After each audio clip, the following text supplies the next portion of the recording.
Hello universe! Ani ana sa atong mini vlog ug mao ni ang panghitabo sa pag-uli nako sa Cebu sa among probinsya mga Daigdong. So, in this video, ako i-flex ang ako mga ginabuhat ngadto sa Cebu. And of course, sawa pa namo sugdi ang among pagpananggi. So na ako sa tabangan ng akong father dear sa iyang morning routine. Ang pagpakaon sa akong mga turkey o mga manokins, mga Daigdong. So, mao niya ang unya nga among tuktukon sa among mga manok, mga Daigdong is half organic, half commercial feed. So, ang among gibuhat kay nagbinignit man sila si nanay, daghan kay sapal sa lubi, and of course mao to among gipatuktok sa mga manok with commercial feeds. And of course, si Inday busy collecting egg kay iya ni itinda unya ngadto sa mga kasilinganan para makapalit sad mi og feeds my Inday dili sa tama lugi, and of course amo sa ni pang konsumo.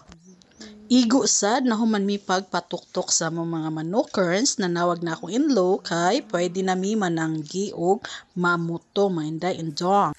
Unya pag-abot nako, naglungi na lang ko og anagon kay gusto na ko magsugba, mag-ihaw ng anagon mga Daigdong. So, naba mo ani sa inyo ha? Of course, dali ra kay ko kapakpak. Kay food is life baya nako. So, mauna siya, gipakpak na nako ang anagon kay andam na ang nagbaga-baga na kalayo na uli nga pwede na nato isubang atong anagon mga Daigdong. So, mauna siya, pakpak ganers.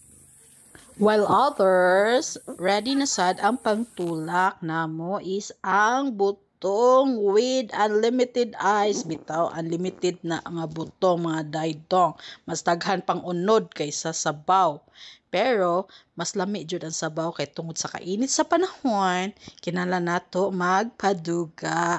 And of course, ay mami nagdala usab og langka kay lagi lami sad na ipari sa among lang. And then other is nagsugba, nagihaw ng pork belly para sarap ang aming kakainin mamaya mga Daigdong. Ug ako sa diri sa gawas, inom-inom muna while waiting sa sinugbang mait.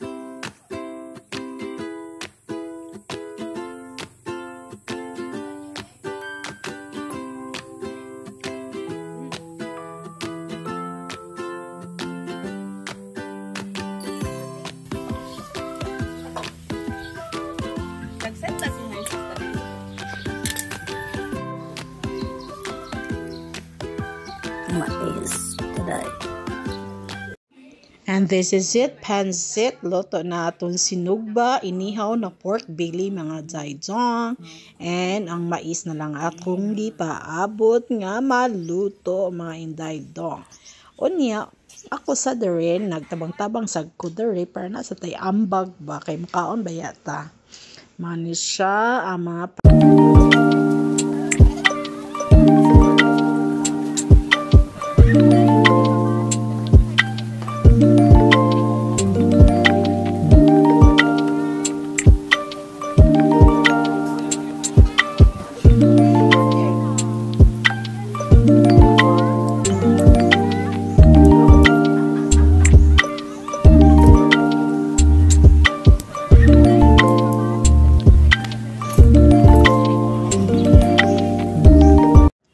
ug sa dihang naanag na ang atong anagon. So maura na among ihaw mga Daigdong kay natagbaw na ang ako mga kakuyog diha. So ako ray mo timo ani anagon mga Daigdong.